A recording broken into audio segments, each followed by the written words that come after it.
מקרה, אני שריד שואה, בן 86, ברצוני לספר לכם איך משפחתי ואני עברנו את השואה. לא כולם נשארנו. זה אבא שלי, נולד בבודפשט. אמא שלי, שנולדה בסטארה קניז'ה ביוגוסלביה. זה אני, אחותי הגדולה ואחותי הקטנה. אחותי הגדולה הייתה נשואה, וזה הבת שלה. זו התמונה שלי לפני השואה, בשנת 42. הייתי תלמיד בבית ספר. עד שאנחנו חיינו תחת השלטון היוגוסלבי, הכל היה בסדר. היה לי ילדות יפה, ילדות טובה, משפחה טובה. לא היינו עשירים, אבל לא היה חסר לנו כלום. אבא שלי היה פקיד בחברת החשמל, ואמא שלי הייתה מנהלת מכולת המשפחתית שלנו, עם אחותי הגדולה במגדה ביחד. אני ואחותי היינו תלמידים בבית ספר, היינו חיים נורמליים, בלי הטרדות. הדברים התגלגלו יפה עד הבר מצווה שלי. נהייתי בן 13, הייתי צריך לחוג בר מצווה, ואבא שלי שלח אותי לוועד הקהילה בקניז'ה, כי זה יצא בדיוק הבר מצווה שלי בראש השנה, וביקש שאני אודיע לכם שאני בר מצווה בראש השנה. מכיוון שוועד הקהילה, ראש ועד הקהילה לא קיבל את זה, דחה אותי, אבא שלי החליט לעבור את הנחל טיסה, לעבור לנובי קניז'בץ, ושם לעשות את הבר מצווה, ושם שמחו מאוד לקבל, אמרו שזו מצווה גדולה. נסענו לשם, לקניז'בץ, שם הייתה גרה אחד מהאחיות של אמא שלי, קראו לה זהבה, בהונגרית אורנקה. היו לה שני בנים, ואני הייתי אצלם בביקור אחרי הבר מצווה. יומיים אחרי הבר מצווה סגרו את הגבול בין טיסה, בין קניז'בץ לקניז'ה, אי אפשר היה לעבור. הדבר קרה שהגרמנים כבשו את בנת בצפון יוגוסלביה, וההונגרים נכנסו לבצ'קה, איפה שהיינו אנחנו. ואני רציתי ללכת הביתה, אבל אי אפשר היה לעבור על הגשר. מצד אחד עמדו הסרבים, מצד שני עמדו ההונגרים. בקניז'בץ הייתה גרה בת דודה שלי, שהיא הייתה נשואה לנוצרי, שהוא היה פקיד מס הכנסה, והיו לו כל מיני קשרים עם אנשים. ולא ידענו בדיוק מה קורה, רק ידענו שהגרמנים בדרך. ואז בעלה של בת דודה שלי ירדה לנחל טיסה איתי ביחד, שיקט שם הדייג, שבסוד העביר אותי לצד שני של זה, וככה הגעתי הביתה. אילו הייתי נשאר שמה, היום לא הייתי מדבר. כי הגרמנים, תוך יום אחד, אספו את היהודים, העבירו אותם לבלגרד, שם ריכזו אותם במניינים, ותוך שבוע חיסלו את כולם. את אחות של אמא שלי, זהבה, את בעלה, שני ילדיו, ואנחנו נשארנו תחת שלטון ההונגרי. בהתחלה הכל היה בסדר, נורמלי, לא נגעו בנו, יכולנו להמשיך ללמוד בבתי ספר, המשכתי ללמוד, אחותי המשיכה ללמוד, ולאט לאט החוק ההונגרי המציאו חוקים נגד היהודים. כל פעם דבר קטן. למשל, בבית ספר אי אפשר היה להכניס רק על כל 20 תלמיד נוצרי יהודי אחד. כשגמרתי את הלימודים, רציתי להמשיך ללמוד, אבל אי אפשר היה בגלל שאני יהודי. למדתי חרטות ומסגרות. וההונגרים כל פעם קיצרו לנו מררו לנו את החיים. קודם כל התחילו, כשהיהודים היו לחנויות, היו מפרסמים בעיר, אל תקנו אצל היהודים. מי שקונה אצל היהודים הוא משתף פעולה איתם. אז לאט לאט נסגרו החנויות של היהודים, כי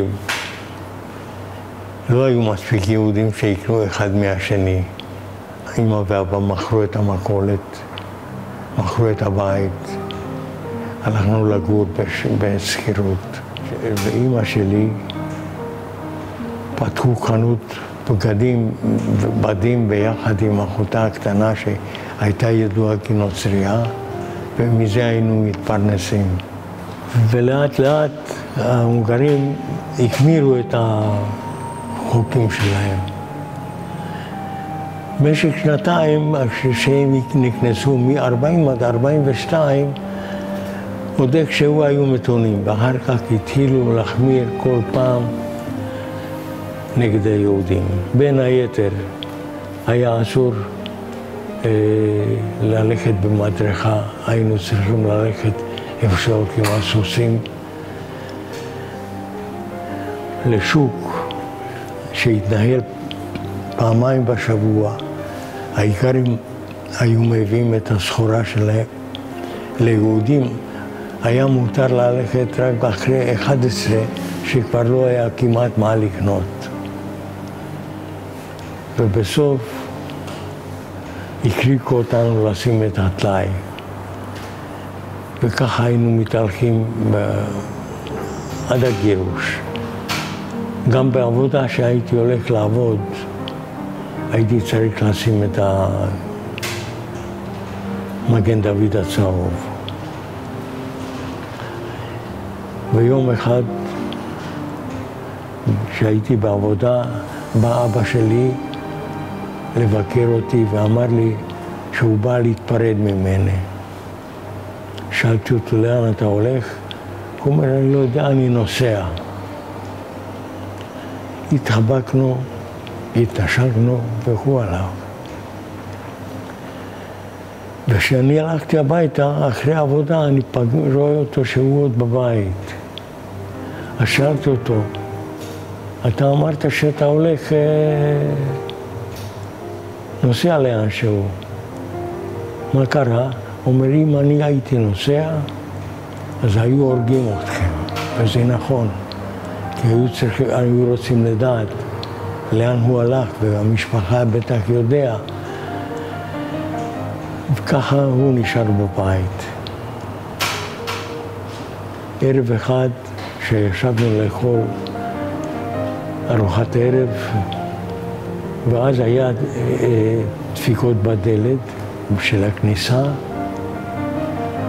ואבא שלי יצא החוצה, ואז בא קצין SS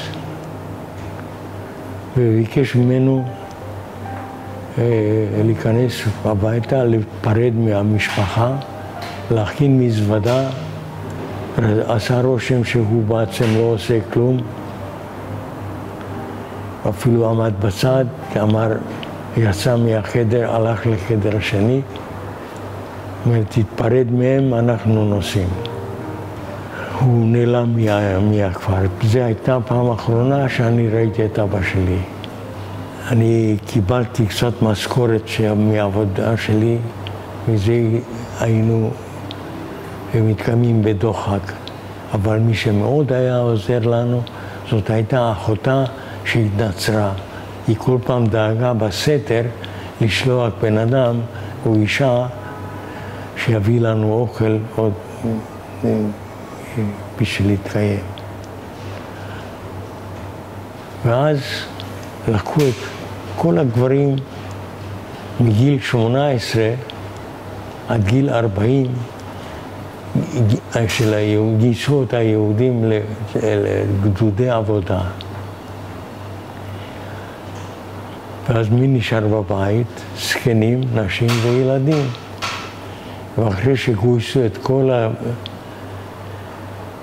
הגברים,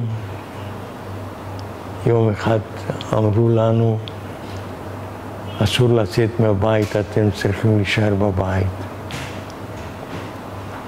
עשו לנו עוצר. לא ידענו בדיוק מה. חששנו, אבל לא ידענו. אז בא שוטר הונגרי ואמר לנו, אתם עומדים לעזוב את העיר, יש לכם שעה אחת להכין מזוודות עם בגדים, עם אוכל, עם כל מה שאתם צריכים. כי אנחנו מגרשים את כל היהודים. הוליכו אותנו לבסיס צבאי שהיה מול תחנת רכבת. שם ריכזו אותנו, את כל היהודים של הכפר. אני הייתי בן 17 וחצי. ביקשו שארבעה אנשים, 4 בחורים שיבואו איתם.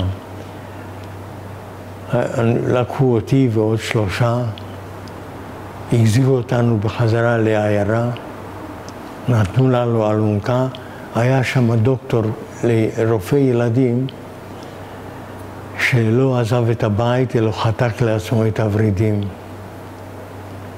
ואנחנו היינו צריכים, לא ויתרו עליו, אנחנו היינו עם אלונקה, צריכים להביא אותו לבסיס צבאי. שם היינו לילה אחד. למחרת הגיעה רכבת, רכבת בהמות, רכבת מסע. והעלו אותנו למעלה ברכבת. בינתיים לא היה צפוף, כי היה מספיק קרונות בשביל העיירה שלנו. הרכבת התחילה לנסוע והעבירו אותנו לסגד. זה עיר בהונגריה.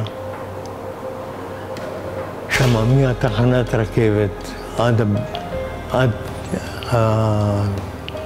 בית הכנסת היהודים, היינו צריכים ללכת ברגל עם כל החפצים, אבל איכשהו הגענו. בית הכנסת היה מאוד מפואר, גדול, ומאחוריו היה חצר ענק עם בית ספר עם הרבה כיתות. הקסינו אותנו לכיתות, בכל כיתה כמה שאפשר היה להיכנס. וזה היה הגטו הראשון. משם אין נכנס ואין יוצא. לא נתנו לנו שום עבודה, לא הייתה לנו עבודה. לא הרביצו לנו, רק לא נתנו לאכול. לשתות היה כי היו ברזים. ואז הדודה שלי, הנוצריה, הייתה מגיעה לבושה ככפרית, עם מטפחת על הראש ועם חצאית של הכפריות, והייתה מגיעה ומביאה לנו אוכל דרך הגדר של החצר, וגם היהודים של סגד, הם לא הכניסו אותם, הם עוד היו חופשיים. הם גם היו מגיעים ומביאים אוכל. היינו שם 3 שבועות, בלי מס, בלי שום דבר. היה מקלחת, יכולנו להתגלח, היו שירותים, רק לא היה אוכל. האוכל, מה שקיבלנו, זה היה, לא היינו רעבים. אמרו לנו לארוז את החפצים ולעצות ללכת בחזרה לתחנת רכבת בסגד. הגענו לתחנת רכבת, שם גם כן היכו לנו קרונות. עלינו למעלה, העלו אותנו, סגרו את הדלתות, והתחילה הרכבת לנסוע והגיעה לעיר אחרת, קראו לה בויה. הרכבת נעצר, ויש שם, על יד פסי רכבת, היה בית חרושת לרהיטים, שהיה שייך ליהודי פעם. היה שם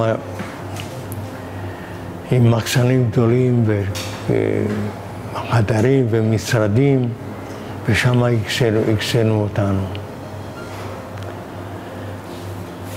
אחרי שם המצב כבר היה הרבה יותר קשה. לשם כבר אחות של אמא שלי, הנוצריה, לא הייתה יכול להגיע. זה היה רחוק. האמא של אמא שלי, הסבתא שלי, שהיא הייתה איתנו, אבל היא הייתה לה סכרת, ובגלל שלא קיבלה טיפול, היא נפטרה. שאחר כך העבירו אותה לסגד, ושם קברו אותה. בערך אחרי חודש שהחזיקו אותנו שם כבר לא היה מקלחות, לא היו שירותים, בנינו לעצמנו לטרינה, שזה בית שימוש פתוח, שהיינו הולכים שם נשים וגברים ביחד, איך שכבר לפי הצורך. יום אחד הכריזו שכל אחד יישאר במקומו. אמרו לנו שניגש למשרד כביכול, זה היה משרד מאולתר. כל אחד נרשם, אנחנו הולכים לעבודה.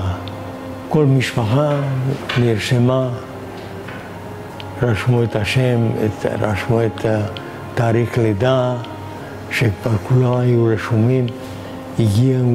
הגיעה רכבת, ואז כבר הגרמנים היו על הרכבת, והם הכניסו אותנו לקרונות, בערך 80 אנשים בכל קרון, וכמעט ולא היה מקום אפילו לשבת. הצפיפות הייתה ענקית. בפינה עמד חצי חבית,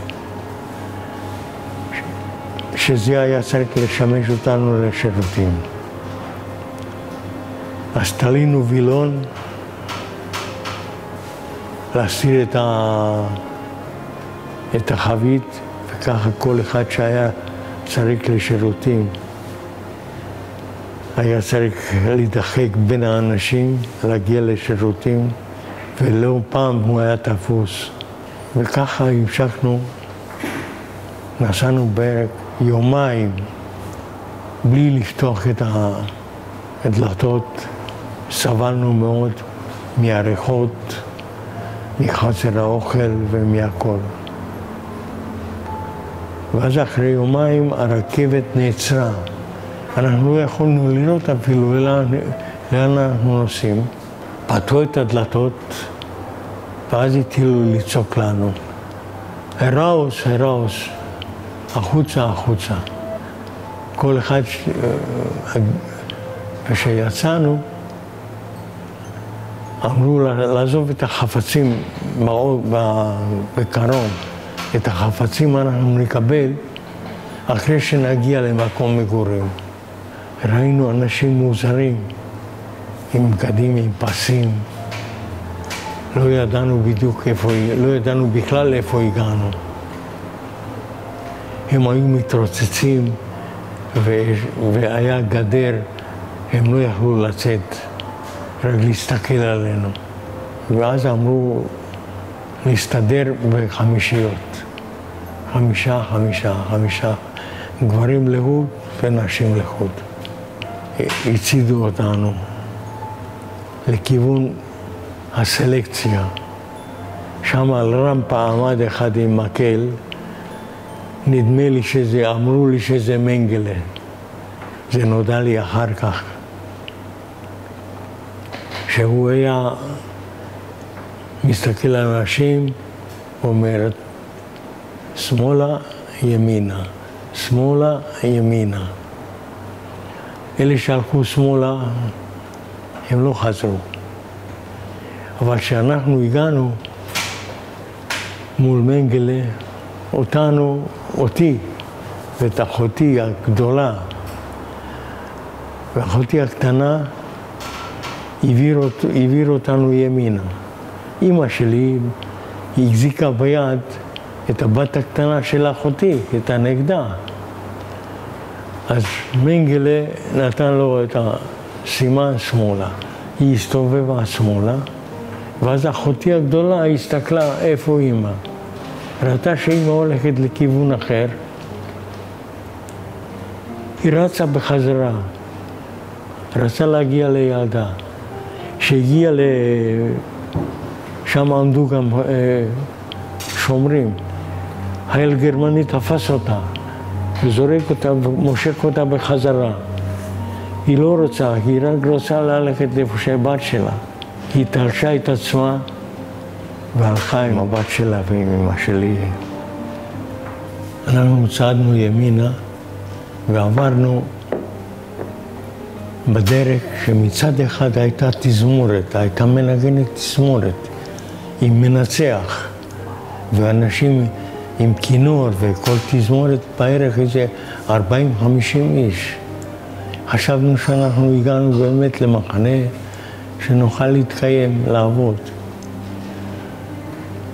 עברנו את התזמורת, כמה מאות מטרים מאחוריהם, היו שני צריפים, עצרו אותנו לשם,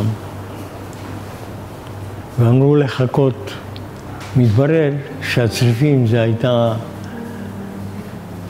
מספרה. אז שהיינו, כל אחד שנכנס לצריף היה צריך להתפשט ערום לגמרי. ואז היו שם ספרים עם מכונות לא חשמליות, מכונות ידניות, שהיו מסירים את השערות מכל המקומות. מלמעלה, מלמטה. צד אחד היו גברים, צד שני היו נשים. זה הכל היה ביחד. ובפנים היו עומדים חיילי אס-אס לשמור על הסדר. הכניסו אותנו לפרוזדור, ושם זרקו לך בגדים. לא חשוב, קיבלת גדול, קיבלת קטן, מה שקיבלת, קיבלת, ואז היינו צריכים להתחלף בינינו, לחפש מה יותר. זה היה חולצה, תחתון, מעיל חיצוני, מעיל קצר, ומכנסיים. וזה היה כל עם פסים, כחול לבן, כחול לבן. אבל בלי מגן דוד. המספר שלי היה 89954. זה תפרו לנו על המייל ואמרו, מעכשיו אנחנו לא בני אדם, אנחנו רק מספרים. הצידו אותנו לכיוון המגורים. כל המגורים של הצריפים היו מלאים. לא היה מקום איפה להכניס אותנו. אז לאן הכניסו אותנו? למקלחת. שם היו כל מיני צינורות, והיה מים, אבל לא מיטות, לא שום דבר, ונכניסו אותנו בפנים וסגרו את הדלת. נכנס סועני עם סרט, היה כתוב עליו קאפו, עם מקל הליכה, ונתן צעקה, מצנאפ. מצנאפ זה להוריד כובעים. יעני לתת כבוד, להוריד כובע. ופתאום אומר, אתה, למה לא הורדת את הכובע? הצביע שם על אחד. בוא הנה. הוא בא לשם. הייתה שם, המקלחת היה בנויה ככה, הייתה תעלה. מעל התעלה היה צינור. הוא הכניס את הראש שלו תחת הצינור ובין התעלה. והתחיל להרביץ לו על הישבן. הוא שבר עליו את המקל הליכה. הוא נתן לו מכות רצח עד שהתהפך לו פי הטבעת, כן? ומסכן היה מחזיק בידיים שהמעיים שלו לא יצאו, ואחרי 4 שעות הוא מת. באו, לקחו אותו והשאירו אותנו שם בצריף, במקלחת. עד שפתאום, אחרי יום שגרנו במקלחת, בלי אוכל, מים היה לנו אבל אוכל לא, העבירו אותנו לצריף מגורים. מה זה היה צריף מגורים? זה היו קומות עם קרשים, וכל אחד היה יכול להיכנס, לשכב, לעמוד, לשבת, אי אפשר היה שם. והיה צפוף, אם מישהו היה צריך להסתובב, היה צריך את זה שעל ידו להעיר, בואו נסתובב, היינו מסתובבים כאן. וכשהכניסו אותנו לצריף הזה, הביאו לנו את האוכל הראשון. זה היה חתיכת לחם שהיה אפוי מקמח של סויה ונסורת של עץ היה מעורבב. זה היה לחם. הוא היה קשיח, קשה, אבל היית רעב, אכלת את הלחם הזה. זה היה הלחם, האוכל הראשון שקיבלנו באושוויץ. כל פעם שירד גשם, היו באים, מוצאים אותנו לספירה, 5, 5, 5. נפסק הגשם, היו מכניס אותנו בחזרה. קיבלנו גם אחר כך אוכל מבושל. בקערה גדולה, לנו לא היה כף, לא היה שום דבר, שום כלים לא היו לנו. אז העבירו את האוכל מאחד לשני, עמדנו בעיגול 5 אנשים, וכל אחד לקח לגימה. מה היה האוכל הזה אני לא יודע. היה בו גם בשר, חתיכות. איזה בשר לא בדקתי, לא יודע. שהיו של מעיים של בחמות, או שהיה שאריות של אנשים, לא משנה. אבל היינו מאוד רעבים, כי 3 ימים לא אכלנו, רק שתינו. ועל האוכל הזה שקיבלנו שם, התחלנו לקבל אוכל פעם ביום מרק, ופעם ביומיים רבע לחם. עברו אליי באושוויץ 8 ימים מאוד מאוד קשים. אנחנו ראינו את המשרפות, אבל חשבנו זה בית חרושת, יוצא עשן. אנחנו לא תיארנו לעצמנו ששם שורפים אנשים. אבל כל פעם היו מפחידים אותנו הקאפואים, אל תהיה בסדר, כי אחרת נעביר אותך דרך ערובה. אז התחלנו להבין שקורה משהו שם, ששורפים אנשים. הרגשנו גם ריח שרוף של בשר, אבל לא ידענו מאיפה זה בא. זה נודע לנו בדיעבד אחר כך. ביום התשיעי באו קצין אס-אס, אדם מאוד לבוש יפה, טיפ-טופ, מגואץ, מאוד עדין, מדבר יפה, ומבקש מאנשים לצאת החוצה, וכל אחד יגיד את המקצוע שלו. הוא חיפש עובדי מתכת. הגיעו 2 אוטומובילים, אוטו מסע, אחד לימין, אחד משמאל.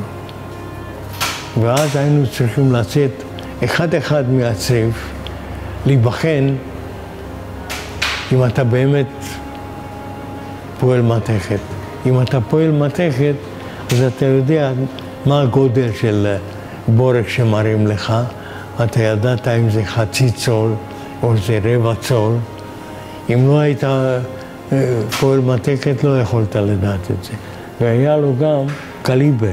הוא נתן לך את הקליבר ביד, ואיך שראה איך אתה תופס אותו, הוא כבר ידע אם אתה פועל מתכת או לא. כי התפיסה של המתכת ככה. אלה שמתברר להם שהוא לא פועל מתכת, שמו אותו בצד שמאל על אוטו מסע. אלה שאחרי הבחינה נודע לו שהוא פועל מתכת, עלו אותו מצד ימין, האוטו מסע. הוא ביקש 300 אנשים. בחן אותי, הייתי צריך לעלות למעלה על אוטו. כמובן שעלינו בערב באוטו איזה לפחות 100 איש. עד שהאוטו התחיל לנסוע, לקח אותנו לרכבת. ושם הגיעו עוד שני אוטומובילים עם אנשים, ואז הכניסו אותנו לקרונות. בכל קרון 80 איש, בלי מים, בלי אוכל, וסגרו את הדלת. אז בזמן שהאוטובוס, שהקרון נסע, עוד איכשהו נכנס קצת אוויר, ככה שזו הייתה הוונטילציה שלנו, והיה חלון אחד קטן מהצד. מי שעמד על יד החלון היה לו מזל. נסענו ברכבת יומיים, לא לשתות, לא לאכול. אבל בדרך שנסענו היה גשם, ודרך הגג היה מטפטף, ואז לפי התור עמדנו דרך הטפטוף, ושתינו לגימה 2 של מים. הרכבת נעצר, לא ידענו איפה אנחנו נמצאים. עוד פעם הביאו אוטו מסע, המיסו אותנו, והתחיל האוטו מסע לנסוע. ואז יכולנו לראות דרך הצצות של הברזנט מהאוטו מסע, שאנחנו נמצאים בעצם במקום, יש פה המון מים. כל איפה שהסתכלת ראית מים. ואחר כך נודע לנו, זה היה אזור תעשייה הסודי של הגרמנים. שם היו מייצרים את הרקטה של פון בראון V1 ו-V2. העמידו אותנו לחמישיות והצידו אותנו לכיוון המגורים. חשבנו שאנחנו בגן עדן. הכניסו אותנו לאולם ענק, כל אחד מיטה, על מיטה סדין, כרית, שמיכה, הכל בסדר. הקימו לנו, היו מים חמים, מים קרים 24 שעות. היה מרפאה קטנה עם כל מיני תחבושות ומשחות נגד פצעים ודברים כאלה. אז חשבנו שסוף כל סוף הגענו למקום איפה שאפשר להתקיים. ובאמת שם נתנו לנו גם מספיק אוכל. לא היינו ממש רעבים. טיפלו בנו מאוד יפה, יחסית. לא ראינו אור שמש, כי המעבר מהבית חרושת למגורים שלנו, זו הייתה מנהרה, שדרך המנהרה היה יכולת רק ללכת. לא ראית שמש, לא ראית שום דבר. וככה כל אחד קיבל את התפקיד שלו על יד סרט נע, מה הוא צריך לעשות. התפקיד שלי היה לשים את הצינור שקראו לו ארגוס רור על V1. מי שמכיר את התמונה של V1, זה כמו פצצה גדולה ויש לו למעלה צינור פליטה. זו הייתה העבודה שלי. המשגיח שלי היה טייס שהיה בחופשה. יום אחד הוא בא ונתן לי סבון. והסביר לי שזה סבון, אני צריך זה טוב להתרחץ. אמרתי לו, טנקישון, תודה רבה, שמתי בכיס. אני ידעתי קצת גרמנית, כי בבית ספר למדנו גרמנית, בזמן בכיתות הביניים. ידעתי לקרוא גרמנית ולדבר, אבל לא פרפקט. אחרי 12 שעות עבודה כמובן, אתה הגעת הביתה, שאני התחלתי, נכנסתי להתקלח, לקחתי את הסבון, אבל הוא לא יצא לו קצב, היה מאוד קשיח. לא ידעתי מה זה, עזבתי את זה, והתרחצתי בלי הסבון, כי זה לא היה לי נעים. בדיעבד נודע לי, הריף, זאת אומרת, ריינה יודן פטה. מה זאת אומרת? שומן יהודי נקי. הם עשו מזה סבון. וכשהוא התגלגל אליי דרך הטייס הביא לי את זה. וכשכנראה רצה לסמן לי משהו, כי אני לא ידעתי מה זה. רק בדיעבד נודע לי מה זה. ריינה יודן פטה. בערך חודש ימים עבדנו שם. עד שפתאום נהייתה אזעקה. ראינו שאיך שהתחילה האזעקה, הגרמנים כולם התחילו לרוץ, ואנחנו נשארנו שם רק המספרים, איך שהם קראו לנו. פתאום באו שני אס-אס וגירשו אותנו לכל אחד דרך המנהרה, לא הביתה, אלא בונקר. כשנכנסנו לבונקר, פתאום התחלנו לשמוע בומים, הפגזות. מה מתברר? שכנראה שהאמריקאים והגרמנים גילו את המקום הזה, שזה היה, קראו לזה פנדמונטה. שם הייתה תעשייה ענקית של הטילים ושל כל מיני ג'יפים שהולכים גם על המים, אמפיבים. ושמענו את ההפגזות, בומים, בומים, בומים, בומים, עד שזה נהיה שקט. פתאום נפתחה הדלת של הבונקר, גירשו אותנו החוצה, ובידיים היינו צריכים לפנות את ההריסות של הבונקר, איפה שהגרמנים היו בפנים. כשנפל המבנה של בית חרושת, הוא סתם את הכניסה, והגרמנים לא יכלו לצאת, ולא היה להם מספיק פתח מילוי למלט.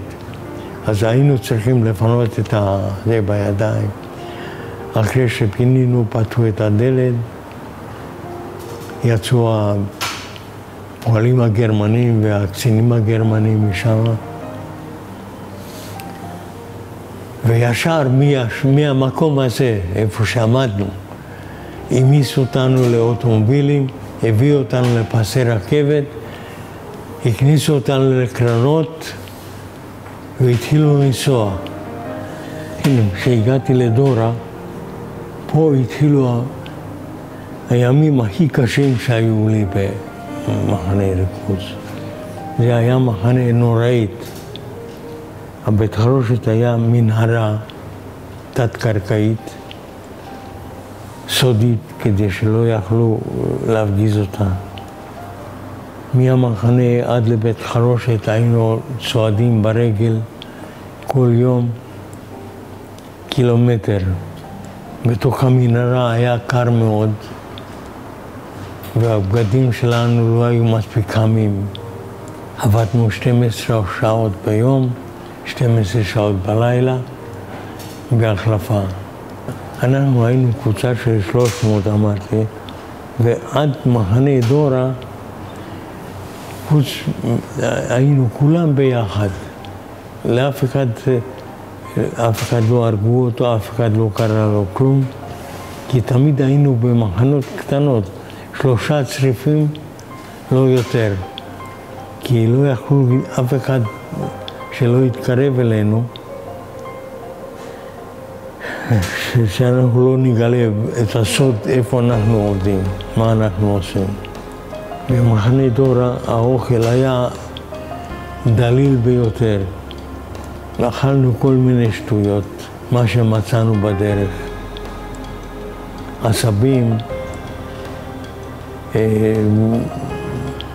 שורשים של עץ, אם מצאנו, או קליפות תפוחי אדמה, כי האוכל, מה שקיבלנו, זה לא הספיק. שם ירדתי בערב, שקלתי אולי 45 קילו, אולי. ושם גם תפסתי שלשול נוראי. והיה גם שם מין מרפאה, כן? איפה מין בית חולים, יעני, כן? וכשאני באתי לשם, אז נתנו לי סיר לילה. אחרי הבדיקה של הצואה, הם קבעו שיש לי אנטרוקוליטיס, ככה אמר הרופא, אומנם גם הוא היה אסיר. הוא לא היה רופא מהגרמנים, אנטרוקוליטיס. והשפיזו אותי שם לבית חולים. הכניסו אותי לחדר שהיו ל6 אנשים. זאת אומרת, 2 מיטות כפולות, מיטה למטה, מיטה למעלה. בחדר היה בחור צ'כי, שהוא גם כן סבל מלא יודע ממה. והיה שם 2 צרפתים,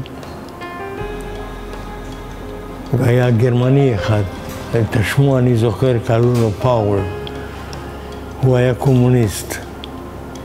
ואז את הקומוניסטים שם רצו לחסל, זרקו אותו למחנה עבודה כביכול. עכשיו, בגלל שהיה לי שלשול, יומיים לא נתנו לי לא לשתות ולא לאכול. נתנו לי תרופה שקראו לו בולוס אלבה. זה מאוד היה דומה למלד. הייתי מקבל כף אחד בולוס אלבה ביום. בבוקר, בצהריים ובערב. וזה אחרי יומיים הפסיק לי את השלשול. אבל מה, בגלל שאני לא אכלתי, נתנו לי אוכל שקראו לזה שליימקוסט. זה היה משהו מבושל במים, לא היה לו לא טעם, לא שום דבר. יום אחד נכנס קצין גסטאפו ונתן צעקה, המדראוס, להוציא חולצות. להוריד חולצות, כי אנחנו היינו רק בחולצות, בלי מכנסיים, בלי שום דבר, כמו גלביה, איזה היה.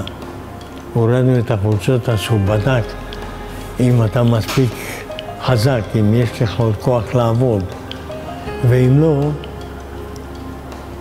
אז הוא היה רוצה לסלק. על יד כל מיטה היה כמו בבתי חולים, כתוב המספר שלך, מה המחלה שלך, וכמה זמן מתי אושפזת. מתי שהוא עבר על יד המיטה שלי, הוא לקח את היומן הזה של הרופאים וזרק אותו לרצפה, ויצא החוצה. ואחוריו, מי שהיה, זה היה חייל פשוט, אבל עם רובה, לקח את זה מהרצפה ושם אותו בחזרה. ואז הגרמני הסביר לי שבעצם אם החייל לא היה מחזיר את הפתק של הרפואי שלי למקום, אז היו באים ומסלקים אותי וזורקים אותי לכלבים, למוות. אז ככה שחייל גרמני אלמוני הציל את החיים שלי. אבל תקף אחרי זה שחררו אותי משם. וזה החוק היה ככה, אם אתה הולך לעבודה, אתה מקבל אוכל. אם אתה לא הולך לעבודה, אתה לא מקבל אוכל. אז כמה שהיה קשה וסבלתי מאוד, כל יום הייתי הולך לעבודה בשביל לקבל, שאני אחזור ויקבל את הצלחת עם האוכל ועם הרבע לחם. כשהיינו בצרפת ופינו את האומנים מפה, זה בגלל שהאנגלים והאמריקאים נחתו בנורמנדי. אז הם כבר התקדמו לכיוון צרפת, ואז אותנו העבירו לנורדהאוזן. ושכבר שמענו תותחים, שמענו בקולות של תותחים, אז באו ברמקול, הכריזו שכל יהודי ברוסי מיד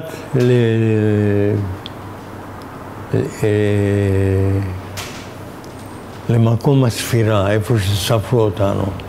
קראו לזה אפל פלאץ. התחלנו ללכת, ואני לא יודע מה בלב שלי היה, אני מאוד פחדתי. ובהליכה אני רואה שוכב בן אדם, מת, ועל הבגדים שלו יש יוגוסלבי. ואני ידעתי סרבית, ויודע גם היום. אז אמרתי לעצמי, עכשיו אני נהיה סרבי, יהיה יוגוסלבי ולא יהודי.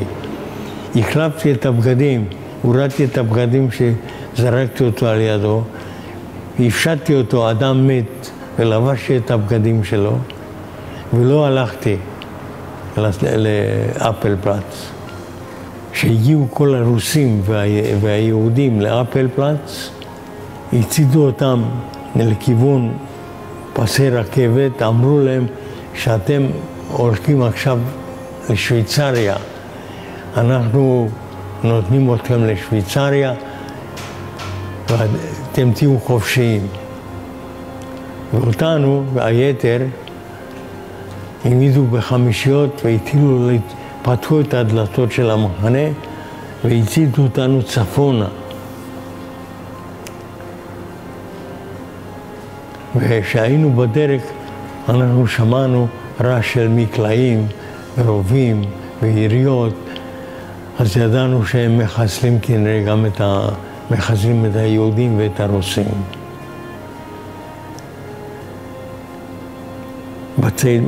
כשצעדנו, הכל ברגל, מנורדהאוזן עד ravensbrück. ravensbrück זה מחנה של נשים, וכשהכניסו אותנו בפנים, אנחנו ראינו דבר שאי אפשר לתאר. כל המחנה היה מלא עם גופות של נשים מתות, ובקושי זזות. וכשעמדנו שם בחמישיות, לכל אחד נתנו לנו ביד חבילה של צלב האדום. היה שוקל 3 קילו, 3.5 קילו אני חושב. והיית צריך לרוץ איתו 100 מטר. אם יכולת לרוץ, נשארת בחיים. אם לא יכולת, הרגו אותה ולקחו, נתנו את החבילה לאחר. אני הספקתי להגיע לחבילה, קיבלתי אותה, וכשפתחתי היה בפנים סיגריות, שוקולד, נס קפה, אבקת חלב. אחרי שחילקו לכולם את החבילות, חיכו כמה שעות, התחילו להציד אותנו לכיוון צפון. בצעידה של יומיים, אני חושב, הכניסו אותנו לוואדי.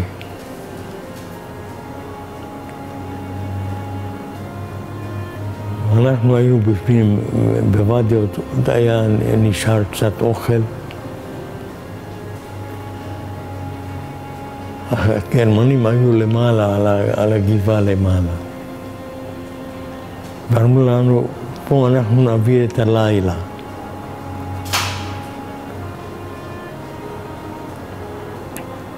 הלילה היה די ירוק והיה קר, אבל היה גם חשוך. בבוקר שהתעוררנו, לא ראינו חיילים גרמנים. הם נעלמו. מצאנו רובים שבורים, שהם שברו את הרובים של עצמם. הגרמנים ברחו ואותנו השאירו שם. וזה כבר היה 10 למאי, שבעצם המלחמה נגמרה ב9 למאי. הם לא ידעו, הגרמנים, שהמלחמה נגמרה, וגם אנחנו לא ידענו. כשנודע להם שהמלחמה נגמרה, הם ברחו, ובאו במקומם רוסים, חיילים רוסים. החיילים הרוסים הם היו מאוד מותשים. לא היה להם שום דבר שיעזרו לנו. כמובן ששם נודע לנו שאנחנו בעצם חופשים, אבל אין לנו לאן ללכת. הרוסים לא עזרו לנו, אבל נתנו לנו יומיים שאנחנו יכולים ללכת ולקחת מה שאנחנו רוצים מהבתים של הגרמנים. העיר הכי קרובה זה היה פרחים, עיר די גדולה. היה עיר רפאים, כבר לא היו בו אנשים. אנחנו היינו הולכים מבית לבית. מצאנו מזוודה, היינו מכניסים בו מכנסיים, חולצות, מה שמצאנו, כי הגרמנים ברחו. ושם מצאנו אפילו שולחן ערוך עם אוכל שהגרמנים עזבו שם. חלב, קפה, נקניק, הכל. וזה היה המזל שלנו. אחרי יומיים הרוסים אמרו, נגמרה, זה כל אחד מה שיש לו, יש לו. נתנו חתיכת נייר. היה כתוב עליו השם שלי, ושאני הייתי אסיר במחנה. ואמר לי הקצין הרוסי, הוא דיבר רוסית ואני סרבית. שפה מאוד דומה, הבנתי אותו. אומר, זה התעודת זהות שלי. אם מישהו עוצר אותי, אני צריך להראות לו את זה. ואז הם ידעו שאני לא גרמני, לא בורח, לא אחד שהיה צריך ללכת למות.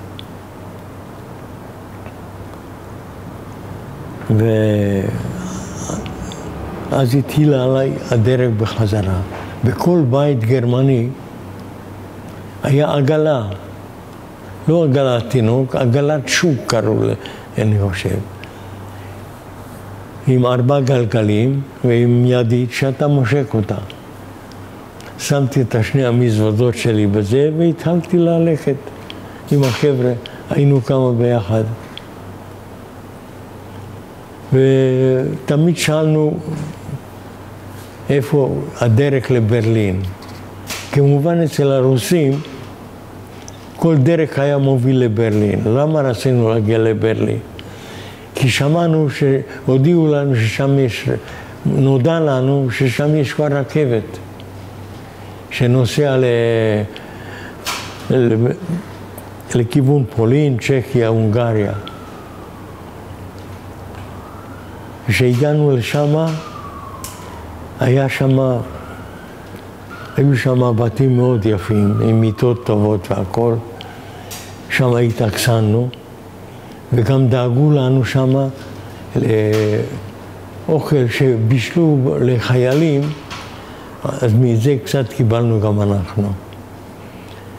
ושם היינו כמה ימים עד שהודיעו לנו, הרכבת הגיעה, אפשר ללכת. זה כבר לא היה קרוב של בהמות, זה היה באמת רכבת. כל אלה שרצו להגיע הביתה, עלינו לרכבת, והרכבת התחילה לנסוע. הגענו לפולין, מפולין לצ'כיה, מצ'כיה להונגריה. הגענו לבודפשט, שם המקום שאבא שלי נולד וכל המשפחה שלו היה שם. היו שם 2 אחים ואחות. האחות נשארה בחיים בגלל שהוא היה נשוי לנוצרי. 2 האחים היו במחנה עבודה ונשארו בחיים וברחו משם וחזרו לבודפשט. אני הכרתי את בודפשט, וככה שאני הולך ברחוב, אני עובר ליד חנות ועומד שם בן אדם מתקן את החלון ראווה. אני מסתכל עליו, אח של אבא שלי. כשראיתי אותו, מיקשה קראו לו. מיקשה, הוא הסתכל עליי, זרק את הכלים שלו, יוצא החוצה. הוא, איפה אתה בא, מה?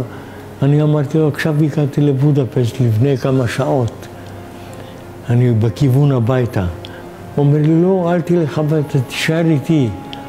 אין שם כלום ביוגוסלביה, פה אני אדאג לך, הכל יהיה בסדר. אמרתי לו, בסדר, אבל אני הולך לתחנת רכבת לקחת את המזוודות שלי. והוא בא איתי בשביל לעזור לי. הגענו לתחנת רכבת, הרכבת נסעה, ואני נשארתי עם מגפיים של אס-אס, מכנסיים של אס-אס, כן, כובע של אס-אס, ועם מעיל אזרחי. וככה אני ביליתי אצלו איזה שבועיים. ביקרתי גם אצל דודה שלי, שהייתה נשואה לנוצרי. מאוד מאוד רציתי להגיע הביתה, אני חשבתי שאני אמצא שם את כולם. אני אגיע הביתה, הכל יהיה בסדר. הוא אמר לי, אל תלך, אני אמרתי לו, אני הולך. טוב, לך. חיכינו, אז כבר הרכבת היה יותר מסודר. עליתי לרכבת והגעתי לגבול יוגוסלביה. שם הרכבת נעצר בגבול, עולים החיילים הסרבים ועושים ביקורת מי בזה. הוא ראה אותי, אומר לו, אתה בא, אתה צריך להיכנס להסגר, כי אתה בא מגרמניה. צריך להיכנס לסובוטיצה להסגר 3 ימים. אז הגיעה הרכבת לסובוטיצה. אני עליתי למעלה מצד אחד ברכבת, עברתי את הקרון, ומצד שני ירדתי בצד שני שלא יראה אותי. וחיכיתי שמה לרכבת שנוסעה לקניז'ה. ובאמת תפסתי רכבת שנוסעה לקניז'ה, ואני נוסע הביתה, בלי שום דבר, רק מה שעליי. נעצר הרכבת בתחנה, אני מסתכל החוצה, רואה את אחותי, עמדה ברכבת, והבת דודה שלי, שבעלה הציל אותי מהגרמנים. אני חשבתי שהם מחכים לי, אבל אמרתי, מאיפה הם יודעים שאני בא? לא מכתב, לא טלפון, לא שום דבר לא היה. מתברר שהדודה שלי, שהתנצרה, שברה את היד והייתה מאושפזת בבית חולים, כי היו צריכים לעשות לה ניתוח שלם, והם רצו ללכת לבקר אותה מקניז'ה לסנטה. כשאני ראיתי אותם, אני לא יודע איך ירדתי מהרכבת. ירדתי למטה, אז אחותי, אז כמובן היה מאוד מרגש. בת דודה שלי המשיכה לנסוע לבית חולים, ואני הלכתי עם אחותי לבית של דודה שלי, איפה שהיא הייתה גרה. והיא דאגה, היא טיפחה אותנו, היא עזרה לי ולאחותי. אני חזרתי, עד שהייתי שם, לבעל הבית שלי, שהיה איפה שלמדתי אצלו את המקצוע. חזרתי אליו, הוא לקח אותי לעבודה. עבדתי אצלו שבועיים. אחרי שבועיים הדודה שלי עם המשפחה עזבה לנובי סאד, אז אנחנו גם נסענו איתה. שם גם התחתנתי, נולד לי ילד. הייתי בצבא ביוגוסלביה. שירתתי שם 1.5 שנה. ואחרי 1.5 שנה בעיתון היה כתוב שהקימו מדינה ליהודים. אז אני רצתי למפקד המחנה ואמרתי לו שאני מאוד רוצה להשתחרר, כי אם יש מדינה של יהודים, אני רוצה להגיע לשם. אז הוא אומר, עוד אין סידור, אתה עוד לא יכול ללכת. אמרתי, אולי בכל זאת, לא, חכה קצת. אחרי כמה ימים הוא קרא לי, אומר, בסדר, לך הביתה, הכל סודר. אתה יכול להשתחרר. והגעתי לארץ עם אישה, ילד קטן 1.5 שנה. פה הקמתי משפחה, עברתי כמה מלחמות. אחותי נפטרה בסרטן, בן אחותי נפטרה בסרטן, הבן שלי נפטר בסרטן, והבן השני נפל במלחמת יום הכיפורים. ואז אשתי איבדה את שריותה, השפיזו אותה לבית חולים לחולי נפש, ומשם נפטרה. ואני ממשיך את החיים. והנקמה שלי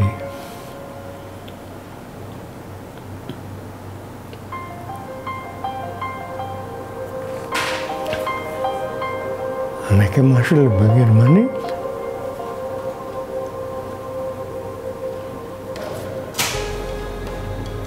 זה 4 בנים, 3 בנים ובת, 11 נכדים.